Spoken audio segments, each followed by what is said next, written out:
నీ బుద్ధి చూపించావు అనంతరం. కూర్చోండి. అన్ని డాక్యుమెంట్స్ కరెక్ట్ గా ఉన్నప్పుడు ఒక లిమిట్ ని మించి ఆపడం కుదరదు. అది అప్పుడు మీరందరూ ఎందుకయ్యా నాకు? గవర్నమెంట్ ఉన్నది మీ ఒక్కరి కోసమే కాదు, ప్రజల కోసం 4 మంచి ప్రాజెక్టులు వస్తున్నప్పుడు 1 2 అనుమతించాల్సి వస్తుంది. రే వేణు, ఏంట్రా ఇంత బాధ్యతగా మాట్లాడుతున్నాడు? వాడిచ్చిన 50s బాగా పనిచేస్తుందండి. మరి నేనిచ్చిన సీలన్నిటికీ నాకు ఏనా? మీరిచ్చిన దానికంటే ఎక్కువే చేయించుకున్నారు. మిగతా వాళ్ళని 4 డబ్బులు చూడండి. ఆర్డర్ మార్చవన్నమాట. మార్చడం కుదరదు, అన్నీ కరెక్ట్ గా ఉన్నాయి. జీవో కూడా పాస్ చేశాం. నిన్నే మార్చేస్తే, నీ గవర్నమెంట్ని కూలిస్తే, నిన్ను ప్రతిపక్షంలోకి నెట్టేస్తే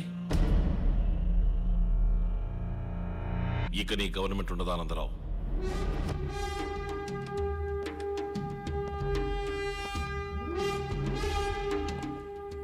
ఎమరెస్ట్ గారు, శాసనసభలో అవిశ్వాస తీర్మానం ప్రవేశపెట్టండి, ఎంత ఖర్చైనా సరే.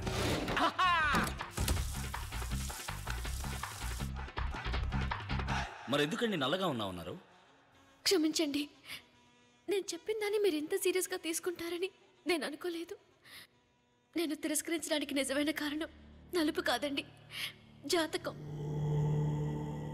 చిత్త మృగశీర్ష ధనిష్టలకు వివాహంబు జరిగనేని సత్యము వరుణకు మరణ ప్రాప్తి, తప్పదు వధువుకు వైధవ్య ప్రాప్తి అని సుఖమహర్షి చెప్పారు.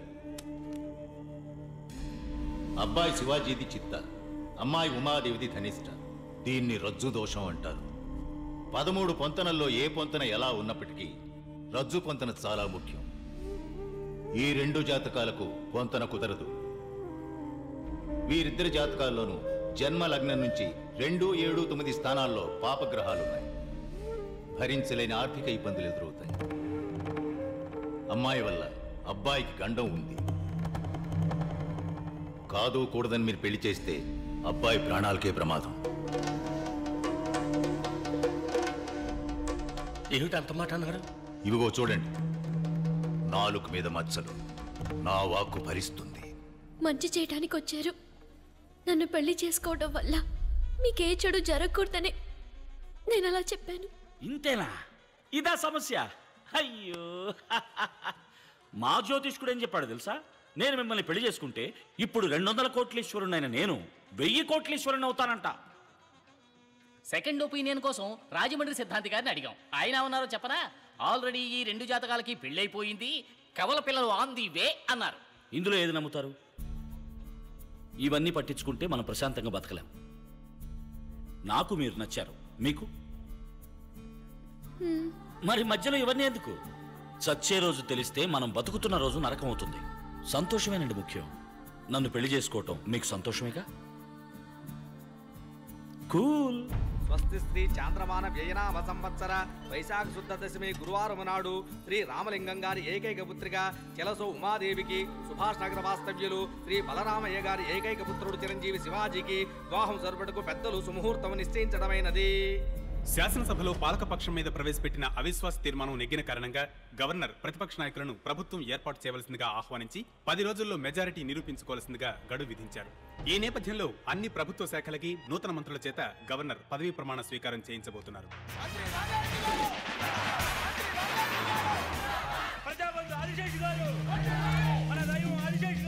రండి రండి, నేనే తమ దగ్గరకు వచ్చేవాడిని బ్లెస్సింగ్ తీసుకోవడానికి. మీరు కొత్త మంత్రి, మీకు ఆ మర్యాద నేను ఇచ్చి తీరాలి. మీరు కింగ్ మేకర్ ని రుజువు చేసుకున్నారు. కృతజ్ఞుడయ్యా, కృతజ్ఞుడి. కృతజ్ఞత మాటల్లో కాదు, చేతల్లో ఉండాలి. అయ్యా, తమరు ఆదిశేషులైతే నేను అల్శేషనయ్యా. జీవితాంతం తోకాడిస్తూ పడి ఉంటా.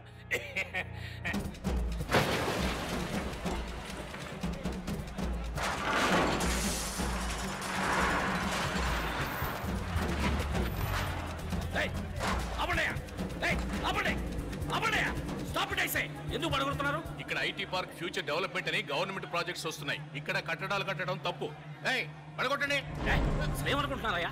మనిషికి కారణం చెప్తున్నారు, ఆవు అంటే పడగొడుతున్నారు. 50 కోట్లు తీసుకుని ఇంక మీద ఏ సమస్య రాదని చెప్పారు. ఇప్పుడు ఇదేంటయ్యా? సార్, ఇది కొత్త గవర్నమెంట్ ఆర్డర్. కావాలంటే నేను రేపు పొద్దున వస్తాను.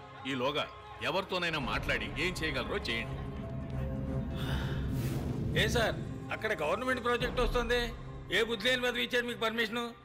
నో, ఇది రాంగ్ ప్రాజెక్ట్. పర్మిషన్ ఇవ్వకూడదు. సార్, నేనేం తప్పు చేశాను సార్? నన్ను ఎందుకు ఇలా వేధిస్తారు?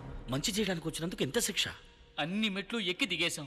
టేబుల్కి, బెంచ్కి, అధికారికి, మంత్రికి, వాడు వీడని అందరికీ ఎంత ఇవ్వాలో అంతా ఇచ్చేసాం. మీరిచ్చింది ఆ ముఠాకి, ఆ మంత్రులకి. మేము ఫ్రెష్ బోలెడంత ఖర్చు పెట్టుకొచ్చాను నాన్న. సీటు ఖరీదు, ఎలక్షన్ ఎక్స్పెన్స్, పబ్లిసిటీ ఎక్స్పెన్స్, ఎమ్మెల్యేలు కొనడం, కాస్ట్ ఆఫ్ పాలిటిక్స్ చాలా ఎక్కువైంది. ఇప్పుడు మేమేం చేయాలి చెప్పండి. మీ ప్రాజెక్ట్ వాల్యూ ఎంత? ఎన్నిసార్లు ఇదే ప్రశ్న అడుగుతారా? ఏంటి ఏమన్నారు? ఏం లేదు సార్, 200 కోట్లు. అందులో 25%, ఓ 50 కోట్లు మా సంక్షేమ నిధికి ఇచ్చేయండి, మిగతా నేను నేనేమన్నా మృతం చేయడానికి పర్మిషన్ అడిగానా? సారా కట్టడానికి పర్మిషన్ అడిగానా? చెడగొట్టకు శివాజీ. గాంధీకి మండపం కట్టాలన్నా కూడా వీళ్ళు డబ్బులు అడుగుతారు. రే మామ నోడ్రా, లై పర్మిషన్ ఉంటా కుదురుతుందా కుదరదా? మర్యాద డబ్బులు తీసుకుని నీకు మర్యాద ఏంట్రా? ఎక్కడికి వచ్చి ఎవరితో ఏం మాట్లాడుతున్నావు నువ్వు? డబ్బులు ఇవ్వకుండా నువ్వు ఆ యూనివర్సిటీ ఓపెన్ చేయడం కుదరదు. ఇవ్వను, ఒక్క పైసా కూడా ఇవ్వను. నేను కోర్టుకు వెళ్తాను. కింద కోర్టు, మధ్య కోర్టు, పై court, magistrate court, appellate court, sessions court, high court, supreme court అని. ఈ దేశంలో న్యాయం అనేది ఏదో ఒక మూల కాస్త మిగిలి ఉంటుంది. దాన్ని తవ్వి తీస్తాను. వెళ్ళి ప్రయత్నించు.